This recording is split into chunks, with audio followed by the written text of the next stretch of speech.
참으로 많은 일들이 있었고 엄청난 일들이 있었습니다. 고양시에 행정명령이 있었고 서울시와 경기도에 행정명령이 있었습니다. 또 어제는 전격적으로 단행된 정부의 사회적 거리두기 2단계가 격상이 있었습니다. 오늘 우리는 영광스러운 교회를 개척 설립한 지만 6년이 되는 주일을 맞이했습니다. 정말 모두가 축하하고 기뻐해야 하고 모두에게 알리고 또 우리의 가족들도 초청하고 우리의 친척들도 초청해서 우리의 친구들도 초청해서 축하하고 기뻐하고 먹고 마시며 즐거워해야 될 날임에도 불구하고 코로나19의 재확산은 만드는 것도 역시 사실입니다. 오늘 우리는 방역 수칙에 따라 최대한 방역 수칙을 지키면서 예배당 본당에만 50여 명으로 제한하여 예배를 드리고 있습니다. 지금 이 예배를 함께하고 있는 우리 친교실에 우리 유치부 친구들, 주일학교 친구들, 그리고 우리 중등부 친구들, 박종현사님 교사들 잘 보고 계시죠? 저는 안 보입니다만 여러분은 제가 보일 겁니다. 또 우리 영아 유치부실에 계신 사모님과 또 우리 아이들, 영아들 유치부원들 이렇게 함께 비록 공간은 분리되어 있지만 함께 마음으로 영으로 예배 드리고 있습니다. 참 어려운 시절입니다. 그럼에도 불구하고 이런 어려운 시절이 오늘에만 있었던 것은 결코 아닙니다. 과거 역사를 살펴보면 더 심각하고 고통스러운 순간들이 많았던 것도 사실입니다. 우리 젊은 친구들은 아마 그런 어려운 시절들을 많이 못 겪었겠지만 우리 부모님 세대들은 그런 시절들을 많이 겪고 통과해 왔습니다. 그러나 그 모든 어려운 시절들이 이미 다 지나가 버린 과거가 되었습니다. 오늘의 어려움도 하나님께서 자비를 베푸시면 분명히 지나가게 될 것입니다. 오늘을 사는 신자가 오늘만 보면 고통스럽겠지만 내일을 보고 영혼을 보고 천국을 보면 소망이 생길 것입니다. 교회 설립 6주년을 맞아서 오늘 여러분의 목사는 교회에 대해 말하고자 합니다. 오늘 우리가 읽은 말씀은 너무나 유명한 말씀입니다. 하지만 이 말씀이 3장 1절부터 13절까지의 교회의 직분자에 대해 묘사하는 말씀 다음에 나온다는 사실을 알아차리는 분들은 놀랍게도 그리 많지 않습니다. 강도사님, 지금 우리 예배가 친교실에서 중계가 되고 있죠?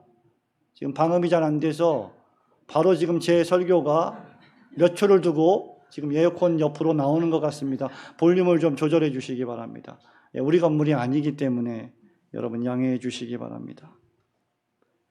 감독과 즉 목사와 장로 그리고 집사의 직분과 자격과 직무를 3장 1절부터 13절까지 교훈했던 바울은 이제 본문의 말씀에서 본서의 기록 목적과 특별히 감독과 집사의 직분과 자격과 직무를 기록하는 목적을 설명하고 있습니다. 왜 교회에 목사가 있어야 하는가? 왜 교회에 장로가 있어야 하는가? 왜 교회에 안수집사가 있어야 하는가? 그것은 교회 때문이다 라고 바울은 말합니다. 그렇기에 교회는 직분자를 임명할 때 매우 조심스럽고 신중하게 행해야 합니다. 아무나 자격이 되지 않는 자들을 장로로 집사로 세울 수는 없는 것입니다. 그렇기 때문에 바울이 15절에 보면 디모데에게 이렇게 말합니다. 하나님의 집에서 어떻게 행해야 할지를 알게 하려 함이니 라고 말한 이유가 바로 여기에 있는 것입니다. 교회는 아무나 되는 대로 성경적인 기준과 자격을 갖추지 않았음에도 불구하고 목사와 장로와 집사 그리고 권사로 세워서는 안 됩니다. 왜 그럴까? 세 가지를 말씀드리길 원합니다. 첫째, 교회는 살아계신 하나님의 집이기 때문입니다. 여러분 15절 말씀, 우리 3장 15절 말씀 함께 한 번 더 읽어봅니다. 시작. 만일 내가 지체하면 너로 하여금 하나님의 집에서 어떻게 행하여야 할지를 알게 하려 함이니 이 집은 살아계신 하나님의 교회요 진리의 기둥과 터니라. 아멘. 너무나 유명한 말씀이죠. 바울은 지금 디모데가 목회하고 있는 교회는 집이다. 그것도 하나님의 집이다. 하나님의 집인데 그 집을 더 나아가 살아계신 하나님의 교회라고 했습니다. 여러분, 교회가 무엇일까? 교회의 정의를 내릴 때 여러 가지 정의가 있겠습니다만 교회는 하나님의 집입니다. 그것도 매우 큰 하나님의 집입니다.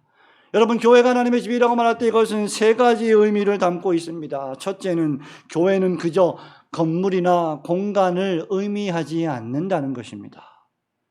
건물이나 공간이 성도들이 모이는 곳이기 때문에 중요하기는 하지만, 그리고 그 공간을 예배를 잘 드릴 수 있는 공간으로 잘 만들어야 함에도 불구하고 교회는 하나님이 불러내신 하나님의 백성들이 함께 모인 공동체입니다.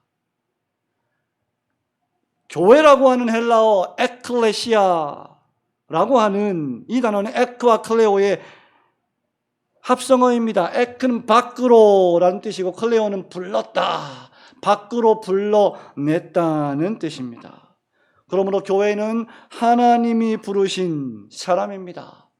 하나님이 세상 안에 있지만 세상 밖으로 불러내신 사람들의 모임입니다. 그렇기에 교회는 성도입니다.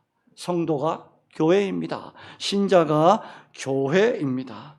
하나님을 믿고 내가 죄인임을 깨닫고 내 죄를 하나님의 자비와 은혜로 회개하고 주 예수 그리스도를 진심으로 영접하고 예수님을 나의 주인이십니다 라고 고백하는 나 자신이 교회입니다. 또한 그런 교회 한 명 한 명이 모인 이 공동체가 또한 교회라고 불립니다. 그래서 바울은 고린도전서 3장 16절, 6장 19절에서 신자들을 가리켜 하나님의 성령님이 거하시는 성전인 줄 너희가 깨닫지 못하느냐라고 말씀한 바 있습니다. 두 번째로 교회는 사람의 집이 아닌 하나님의 집입니다. 바울은 왜 교회를 가리켜 하나님의 집이다, the house of God 이라고 말을 했을까요? 교회가 사람이 모이기 때문이죠. 교회는 사람이 예배하기 때문입니다. 사람이 설교하고 사람이 정치하고 사람이 권징하고 사람이 봉사하고 사람이 섬기고 사람이 사랑하며 모이고 교제하는 사람들의 단체라고 생각하기 쉽지만 실상 우리 눈에 보이는 게 사람들 뿐이지만 그들 모두를 움직이시고 기동하게 하시는 분이 하나님이시기 때문에 교회는 하나님의 집입니다. 믿으시기를 주님의 이름으로 축원합니다. 비록 우리 육체적 눈에는 하나님이 보이지 아니하지만 하나님을 볼 수 없지만 가까이 가지 못할 빛에 거하신 영광스러운 하나님을 우리의 육체적 눈으로 볼 수 없지만 하나님은 거기 계시고 하나님은 교회를 세우셨고 하나님은 그 교회의 주인이십니다. 셋째로 교회는 살아계신 하나님의 집이다라고 했습니다. 하나님의 집인데 어떤 하나님이시냐? 살아계신 하나님이시다. 하나님이 살아계시다는 것을 왜 굳이 표현했을까요? 여러분은 지금 죽었습니까? 여러분 죽었으면 눈을 깜빡이지 못하겠죠. 여러분 살아있습니다. 살아있는데 굳이 살아있는 것을 살아있다고 왜 표현을 합니까? 저는 그래서 살아계신 하나님이라고 하는 표현을 어떤 의미에서 자주 사용하는 것을 그렇게 선호하지는 않습니다. 그러나 성경이 분명히 살아계시다 라고 표현하고 있습니다. 이 말은 하나님은 죽을 수 없는 분이다 라고 하는 뜻이기도 하지만 왜 성경이 이렇게 표현하고 있을까? 하나님이 존재하신다면 그 자체로 살아계신 분이신데 왜 성경은 굳이 하나님이 살아계시다라고 말할까? 그것은 구약시대부터 신약시대에 이르기까지 죽어버렸고 생기가 없고 말하지 못하는 우상과 대조하고 비교하기 위한 성경의 표현입니다. 하나님은 우상이 아니십니다. 하나님은 나무나 돌이 아니십니다. 하나님은 해와 달과 별이 아니십니다. 하나님은 그것들을 창조하신 창조자이십니다. 바울은 데살로니가 교회 교인들에 대해 다른 사람들이 하는 말을 데살로니가전서 1장 9절에서 이렇게 표현합니다. 그들이 우리에 대하여 스스로 말하기를 우리가 어떻게 너희 가운데에 들어갔는지와 그 다음 데살로니가 교회 교인들 너희가 어떻게 우상을 버리고 하나님께로 돌아와서 살아계시고 참되신 하나님을 섬기는지를 증언하고 있다. 이렇게 말하고 있습니다. 신자가 누구냐라고 말할 때 죽어버린 우상을 버리고 살아계신 하나님을 섬기는 자들입니다. 우리가 섬기는 하나님은 살아계십니다. 그것을 믿는 자들이 신자입니다. 교회는 우상을 버리고 하나님께 돌아와 살아계시고 참되신 하나님을 섬기는 무리입니다. 결국 교회는 하나님의 큰 집이죠. 그들이 모두 교회입니다. 여러분이 모두 교회입니다. 살아계신 영원한 하나님을 하나아버지로 모시는 하나님의 자녀들이요 하나님의 가족들입니다. 그렇기에 우리는 성별이 다르고 육체적 혈통이 다르고 우리의 살아온 배경이 다르고 지식이 다르고 여러 가지가 다 다르지만 하나님의 큰 아들이신 예수 그리스도 안에서 우리가 아들들이 되었기 때문에 우리는 가족입니다. 한 가족입니다. 그래서 새 가족이 와도 남의 사람 같지가 않은 거예요. 가족 같은 겁니다. 우리 예수 그리스도는 더 나아가서 교회를 가리켜 뭐라고 말했습니까? 그리스도 예수께서는 요한복음 3장 29절에서 교회를 가리켜 자신의 신부라고 말씀하셨습니다.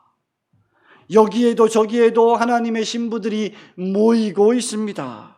전 세계에 하나님이 불러내신 성도들이 오늘도 모여서 예배하고 있습니다. 그들이 모두 교회입니다. 그리고 그들은 모두 예수 그리스도의 신부입니다. 사도 요한도 요한계시록 21장 9절에서 신부를 가리켜 어린 양의 아내다라고 불렀습니다. 교회는 어린 양의 아내요 신부입니다. 교회는 이토록 영광스럽고 아름답고 정말 귀한 존재가 아닐 수 없습니다. 신부 드레스를 입은 그 신부의 모습은 얼마나 아름답습니까?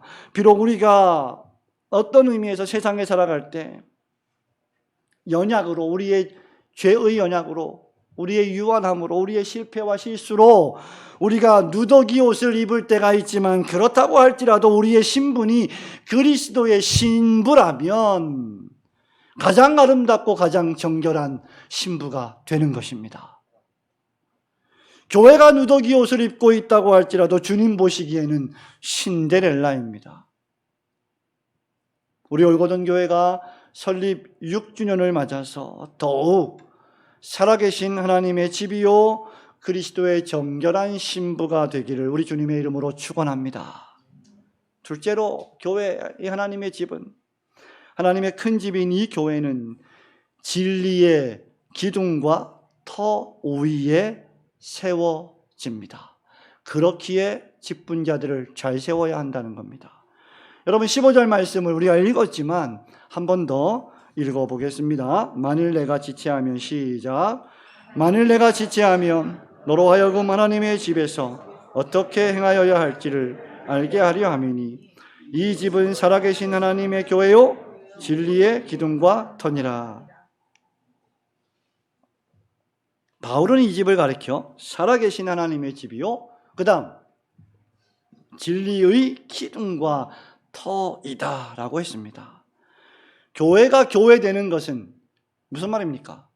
교회가 정말 진짜로 교회다운 모습을 보이는 것은 어디에 있는가?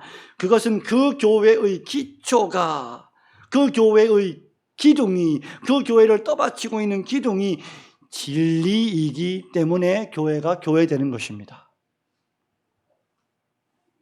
교회는 복음의 영광스러운 진리가 교회를 떠받치고 있는 것입니다. 그러니 거의 교회가 진리의 기둥이라 할 수 있는 것이죠. 왜냐하면 교회라고 하는 공동체가 그 진리를 그 교회에서 하는 사역을 통하여 보존하고 진리를 설교하고 진리를 선포하고 진리를 가르치고 진리를 배우고 그 복음의 진리를 다른 사람들에게 전파하기 때문입니다. 바로 이런 이유 때문에 바울은 디모데에게 네가 하나님의 집에서 어떻게 행해야 할지를 내가 너에게 가르칠 것이다. 삼가 주의해서 행해야 한다 라고 엄중하게 말하고 있는 것입니다. 여러분, 교회 이 집은 살아계신 하나님의 집이기 때문에 만일 이 교회가 살아계신 하나님의 집이라면 교회 안에서 경거망동해서는 안 될 것입니다. 매우 신중하고 진중하게 진리를 전하는 사역을 감당해야 할 것입니다. 여러분, 목사의 목회는 심심풀이로 땅콩을 씹으며 할 수 있는 일이 아닙니다. 목회는 얼렁뚱땅 대충 할 수 있는 일이 아닙니다. 왜냐하면 목회는 성도들의 영혼을 감독하고 책임지는 자리에 있기 때문입니다. 목회자의 부주의, 경솔함, 태만, 게으름으로 말미암아 교회가 어려움에 처한다면 그는 하나님 앞에서 엄중한 책망을 듣게 될 것이기 때문입니다. 교회를 진리 위에 기초시키지 않고 비진리 위에 기초시키고 이상한 것들 위에 기초시키고 이상한 것으로 치장한다면 그는 하나님의 종이 아닐 것입니다. 목회자는 진리의 기둥과 터인 교회를 목양하는 자이기 때문에 정말 긴장하며 신중을 기하여 사역을 감당하는 것입니다. 우리는 몇 개월 동안 오후 예배를 못 드리다가 오후 예배를 드리고 또 몇 주 동안 오후 예배를 못 드리다가 드리려고 하다가 또 못 드리게 됐습니다. 오후 예배를 드리지 않는 것이 목회자에게 더 피곤해요. 오전 예배만 드리고 있는 현 상황이 교역자들에게는 그토록 피곤한 일이 아닐 수 없습니다. 오전 예배만 드리는데 왜 더 피곤할까? 더 많이 긴장하기 때문입니다. 성도들의 믿음이 떨어지지 아니할까? 어떻게 판단하고 결정하는 것이 우리 성도들의 믿음이 연약해지지 않는 길일까라고 노심초사하며 생각하고 당회원들과 장로님들과 함께 협의하고 늘 기도하기 때문입니다. 그것이 진리의 기둥과 터인 교회를 목양하는 자의 고통입니다. 여러분, 진리가 무엇입니까? 우리가 다음에 살펴볼 16절 말씀에 주 예수 그리스도께서 진리이십니다. 바로 그 그리스도를 계시하시고 보여주는 구약과 신약 성경의 복음이 진리입니다. 하나님이 누구시며 사람은 무엇이며 죄가 어떻게 세상에 들어왔고 사람은 왜 죽게 되었는가? 사람은 본래부터 죽기 위하여 태어난 것인가? 죄가 어떻게 사람을 죽게 만들었고 죄가 어떻게 세상을 망쳤으며 그리스도께서 사람이 망친 그 세상을 어떻게 회복시키시고 완성시키시는지를 보여주는 것이 진리입니다. 그것을 가르치고 선포하는 것이 설교입니다. 이 놀라운 진리, 이 놀라운 사실은 오직 교회의 사역을 통해서만 보존되는 것입니다. 여러분, 오늘 교회에 나오셨습니다. 무슨 말씀을 들으려고 나오셨습니까? 무슨 이야기를 들으려고 나오셨습니까? 여러분이 복음 진리를 듣기 위하여 나오지 않았다면 여러분은 잘못 나오신 것입니다. 교회는 복음의 진리를 선포하는 것이기 때문입니다.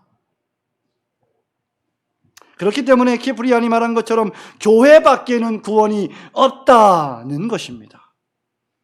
이제 적어도 올고든 교회에 2년, 3년, 몇 년씩 신앙생활을 하셨다면 교회 밖에는 구원이 없다는 이 말이 무엇을 의미하는지를 제가 설명하지 않아도 아셔야 합니다. 이미 벨직 신앙고백서 공부를 통해서도 제가 누차 여러분에게 가르친 바 있습니다. 종교개혁자 칼빈은 교회를 가리켜 모든 신자들의 어머니다라고 말했습니다. 이유는 교회가 하나님의 말씀을 통해 사람들에게 중생이라고 하는 거듭남을 알려주고 사람이 단순히 육체적 생명으로 태어나서 먹고 마시고 살다가 죽는 것으로 끝나지 않고 영적인 생명이 있어서 사람에게는 육적인 생명과 영적 생명, 즉 이중적 생명이 있다는 것을 복음 진리를 통하여 알려주고 있습니다. 그리고 그렇게 이미 거듭난 신자들에게는 신자로서의 모든 생활을 교육하고 힘들을 북돋아 주어서 그리스도의 장성한 분량에 충만한 데까지 이르게 해 주는 곳이 교회입니다. 그래서 교회는 칼빈이 말한 것처럼 그리스도의 학교가 되는 것입니다. 하나님의 참된 말씀의 선포, 성례의 정당한 시행, 세례와 성찬의 성경적인 시행, 그리고 하나님의 말씀을 통하여 서로 권면하고 당회에서 권징하는 권징의 시행, 당회원들이 권면하는 그 권징의 시행이 오직 교회라고 하는 구속기관만을 통하여 전파되기 때문입니다. 그래서 교회밖에는 구원이 없다는 것입니다. 진리의 기둥과 터인 교회에서 목사는 하나님의 진리의 말씀을 설교하고 가르칩니다. 진리의 기둥과 터인 교회에서 장로는 성도들을 돌아보고 목사의 설교로 권면하며 교회를 치리합니다. 진리의 기둥과 터인 교회에서 집사는 그리스도의 복음 진리가 잘 적용되고 사랑이 실천될 수 있도록 성도들을 구제하고 도우며 봉사에 힘씁니다. 하나님은 이런 사역을 천사들에게 맡기지 않으셨습니다. 놀랍게도 하나님은 이런 사역을 사람들에게 맡기셨습니다. 그리고 슈퍼맨에게 맡기지 않으시고 평범한 사람들에게 맡기셨습니다. 여러분, 이것은 교회에서 목사와 장로와 집사, 그리고 성경적인 직분은 아니지만 장로교 헌법에 있는 직분인 권사와 서리 집사 등과 같은 직분자들이 얼마나 교회에서 중대한지, 그리고 교회가 그러한 직분자를 피택하고 얼마나 신중하게 세워야 하는지를 잘 보여주고 있는 말씀입니다. 교회는 하나님의 복음 진리의 말씀을 설교하고 전파하고 가르치는 하나님의 집이요 진리의 기둥과 터이기 때문입니다. 그렇기 때문에 이러한 집에서 사역할 직분자는 심각한 자격을 갖추어야 하는 것입니다. 이것이 왜 바울이 3장 1절부터 13절까지 목사와 장로와 집사의 자격을 언급한 이후에 15절과 16절을 말하는지의 이유입니다. 그래서 오죽하면 김남준 목사님은 자네 정말 그 길을 가려나 이런 책을 썼겠습니까? 여러분, 교회가요 간판을 갖고 있지만 진리가 없다면 그것은 교회가 아닙니다. 교회에서 진리의 말씀이 약동하고 움직이지 않는다면, 교회에서 진리의 말씀이 성도들 간에 서로 교제하게 만들지 않는다면, 교회 공동체 내에서 전혀 하나님의 말씀이 서로 교제되지 않고 세상 이야기만 교회 안에서나 밖에서나 나누고 있다면 참된 교회 운동이 아닌 것입니다. 여러분, 만일 그렇다면 그러한 모임은 사교 모임이나 친목을 도모하는 클럽과 다를 바가 없을 것입니다. 교회의 진리가 없다면 교회는 허영에 빠질 것입니다. 교회에 그리스도가 없다면 교회는 사람을 높일 것입니다. 교회에 십자가가 없다면 교회는 교만해질 것입니다. 교회의 진리가 없다면 교회는 헐의 허식과 외모에 치중할 것이고 미신이 들어오게 될 것이고 우상을 숭배하게 되고 기복주의와 신비주의로 만연할 것입니다. 성도 여러분, 지금 코로나가 확산되고 있는 그 감염된 사람들이 다니고 있는 교회들, 다는 아니지만 일부 그 교회들의 모습을 보십시오. 성경적이지 않은 교회의 모습들, 참된 복음의 진리가 약동하지 않고 이상한 행동들을 하는 모습들, 그러한 일들을 통해서 또 코로나가 확산될 때 우리는 전체 교회가 비판을 당하고 욕을 먹는 아픔에 처하게 되는 것입니다. 성경적인 교회의 목회가 얼마나 중대한지를 또다시 우리에게 교훈해 주는 것입니다. 진리가 없다면 교회 안에는 비진리가 판을 치게 될 것이고 거짓이 난무하게 될 것입니다. 사람이 교회를 좌지우지하게 될 것입니다. 진리가 없다면 교회는 무가치하고 무의미한 곳이 될 것입니다. 만약에 교회의 진리의 말씀, 복음의 말씀이 선포되지 않는다면 여러분이 매주일마다 교회에 오는 것은 그저 종교의식에 지나지 않을 것이고, 여러분이 매주일마다 그 복음 진리의 말씀을 듣고 그 말씀대로 살아가려고 분투하고 애쓰지 않는다면 여러분들은 그저 종교의식에 참여했다가 돌아가는 종교인에 지나지 않게 될 것입니다. 우리 올고든 교회는 그런 교회가 되어서는 안 될 것입니다. 그러므로 교회가 교회되려면 교회는 끊임없이 진리의 말씀을 원색적으로 가르쳐야 합니다. 설교해야 합니다. 성도들은 그 진리의 말씀을 읽고 듣고 쓰고 배워야 합니다. 감사합니다, 성도 여러분. 우리 교회에 교역자들을 많이 둘 수 있게 해주셔서, 우리 강도사님, 우리 전도사님, 또 전도사님, 또 전도사님, 무임 전도사님까지 우리 교회 교역자가 참 많아요. 정말 부러워합니다.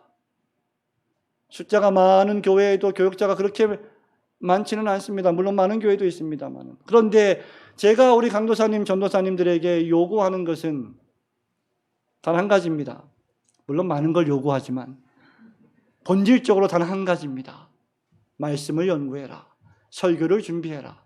그것이 사역자의 가장 최대의 사명이다. 물론 청소도 합니다. 물론 생수통도 들어 나르고 옮깁니다. 여러분의 담임 목사도 수년 동안 그 일을 했습니다. 그러나 그 일이 본질은 아닙니다. 그래서 우리 강도사님이 주말이나 수요일이나 주일에는 청년부실로 저걸 사용하지만, 또 우리 전사님이 중등부실로 중고등부실로 사용하지만 평일에는 자기 연구실입니다. 여러분, 대형교회도 전도사님이 자기 연구실이 없어요. 우리 교회는 대형교회 이상입니다. 정말 대단한 교회입니다. 많은 신학생들이 왜 부러워할까? 안광호 전사님, 부러워하지 않습니까? 제가 이렇게 물어보는데 뭐라고 말하겠어요? 여러분이 신학교 와서 신학생들에게 한번 질문을 해보십시오.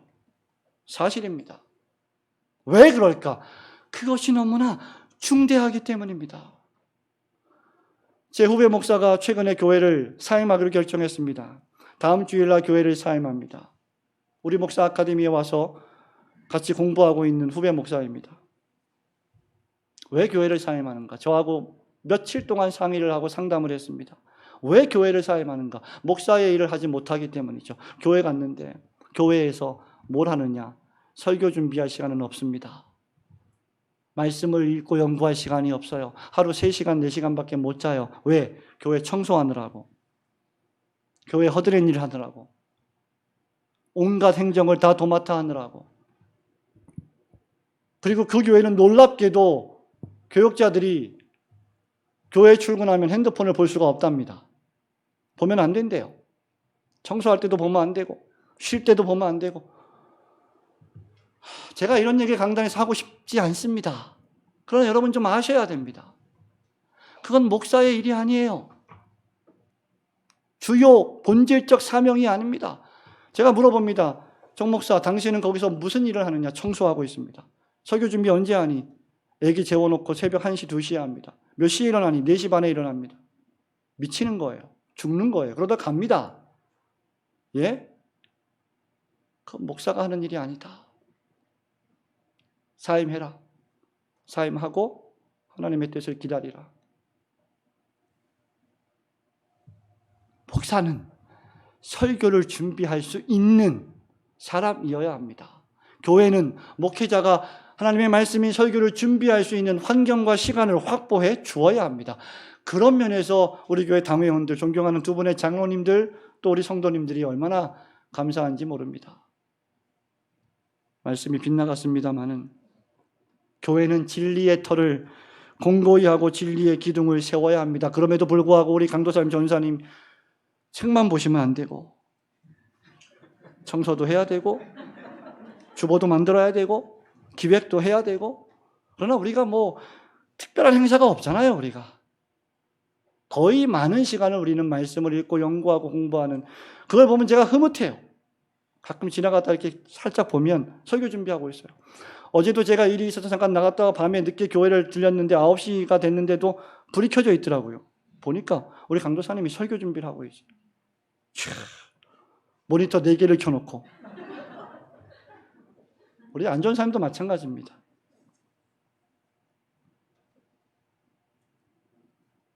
목사는 이 일, 즉 말씀을 전하고 기도에 전무하는 직분자입니다. 장로는 이 일에 협력하며 진리가 성도들의 심령에 잘 세워질 수 있도록 성도들을 신방하고 상담하고 권면하는 직분자입니다. 집사는 목사, 장로가 이 일을 잘 수행할 수 있도록 성도들을 돕고 구제하며 봉사하고 섬기는 직분자입니다. 그리고 권사들은 이 일을 위하여 기도하고 사랑으로 모든 여집사들을 아끼고 세워주는 직분자입니다. 그리고 서리 집사들은 이런 집사와 장로의 직분을 존경하고 자신 또한 그런 직분을 사모해야 하는 사람들입니다. 올해로 우리 교회는 만 6살이 되었습니다. 우리 교회가 7살이 되고 10살이 되는 10주년, 7주년, 10주년 이때에 그렇게 복음 진리를 위하여 헌신하는 새로운 직분자들을 세우고 더욱 부흥하고 성장하는 교회가 되어야 할 것입니다. 이 일을 위해 더욱 진리에 집중하는 교회가 되어야 할 것입니다. 우리 올고든 교회가 진리의 기둥과 터가 되어 살아계신 하나님의 역사를 증거하는 멋진 교회로 계속 성장해 나갈 수 있기를 주님의 이름으로 소망하며 축원합니다.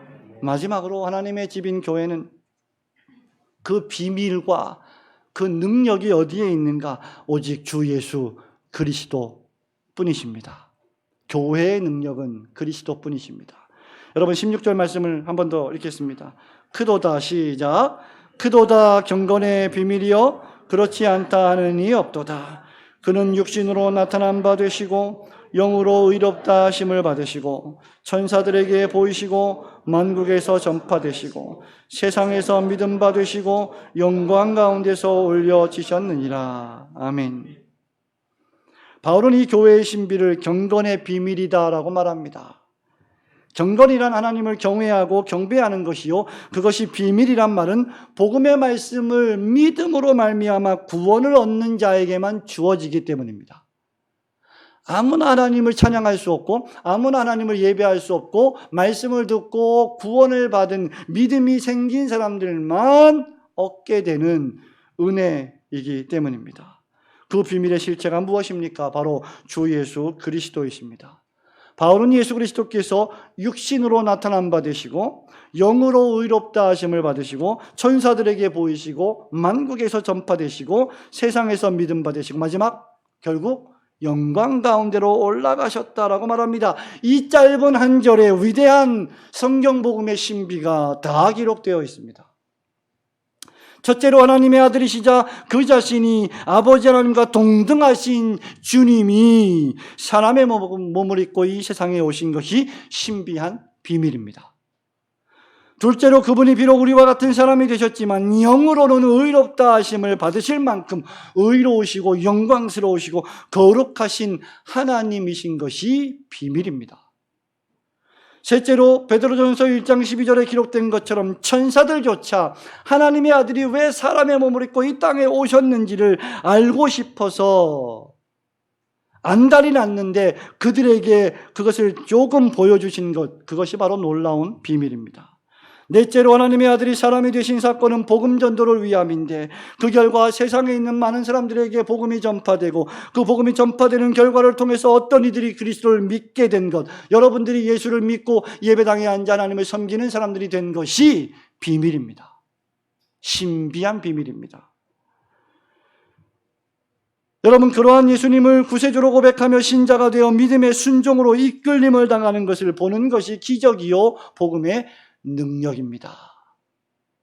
그리고 마지막으로 결국 그리스도는 죽음에서 부활 승천하여 하나님 보좌 우편에 좌정하고 계십니다. 그는 때가 찰 때 다시 정한 날 정한 시간에 우리를 완전히 구원하시려고 이 세상에 오실 것입니다.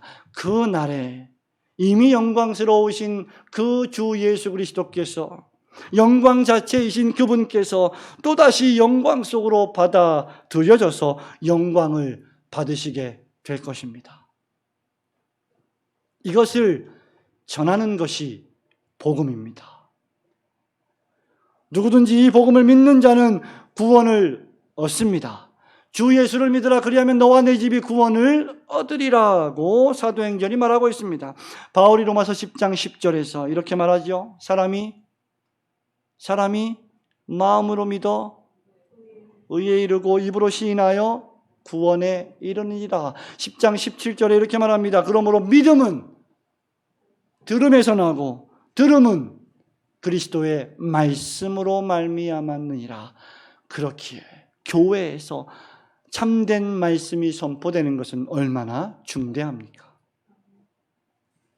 그러므로 교회의 사명은 부지런히 그리스도와 그 그리스도께서 십자가에 못 박히신 진리의 비밀을 부지런히 설교하고 전파하고 전도하는 것입니다. 여러분, 다른 것을 알려고 하지 마십시오. 그리스도 예수를 알려고 하십시오. 그리스도의 십자가 복음의 비밀을 알려고 하십시오. 우리가 그분을 보니, 그의 영광을 보니 아버지의 독생자의 영광이요 은혜와 진리가 충만하더라. 그 주님을 보십시오. 이것이 복음의 핵심이요, 이것이 교회의 사명이요, 이것이 직분자의 자격의 생명입니다. 이것이 직분자와 모든 신자들의 경건의 비밀입니다. 하나님을 경외하는 도의 비밀은 복음을 믿음에서 시작됩니다. 감독, 즉 목사와 장로와 집사의 자격과 직무를 수행하는 능력 역시 복음의 비밀에서 나옵니다. 예수를 믿지 않는 목사, 예수 그리스도를 믿지 않는 장로, 예수 그리스도를 고백하지 않고 영접하지 않은 집사, 영적 생명력이 없을 것입니다. 누구나 이 큰 경건의 비밀을 뜨겁게 경험하고 체험한 자라야 감독과 집사의 직분을 수행할 수 있게 되는 것입니다. 사랑하는 성도 여러분, 말씀을 맺습니다. 바울은 고린도전서 1장 18절부터 25절에서 십자가의 도가 멸망하는 자들에게는 미련한 것이요 구원을 얻는 우리에게는 하나님의 능력이 됨이라 라고 말하면서, 유대인은 표적을 구하고 헬라인은 지혜를 찾으나 우리는 십자가에 못 박히신 그리스도를 전하니 유대인에게는 거리끼는 것이요 피하는 것이요 이방인에게는 어리석고 미련한 것이로되 오직 부르심을 받은 자들에게는 유대인이나 헬라인이나 그리스도는 하나님의 능력이요 하나님의 지혜니라. 하나님의 어리석음이 사람보다 지혜롭고 하나님의 약하심이 사람보다 강하니라고 했습니다. 사람 보기에 이렇게 하고 사람 보기에 저렇게 하는 것이 교회를 위하는 것 같지만 진정 교회를 교회되게 하는 것은 오직 그리스도와 그분의 십자가에 못 박히심만 전하는 것입니다. 그렇게 바울은 고린도전서 2장 2절에서 내가 너희 중에서 목회할 때 예수 그리스도와 그가 십자가에 못 박히신 것 외에는 아무것도 알지 아니하기로 작정한 것입니다. 저는 여러분도 바울처럼 이렇게 작정하시기를 소원합니다. 우리 모두가 이렇게 작정하기를 소원합니다. 오직 그리스도와 그가 십자가에 못 박히심만이 우리를 참되게 구원하는, 오늘 우리를 살게 하고 내일 우리를 살게 하는 복음의 진리이기 때문입니다. 교회 설립 6주년을 맞아서 복음의 비밀과 진리를 더욱 깊이 알고 경험하여 주님의 몸된 교회의 참된 성장을 위하여 죽기까지 충성하시는 성도들이 되시기를 우리 주님의 이름으로 축원합니다. 아멘.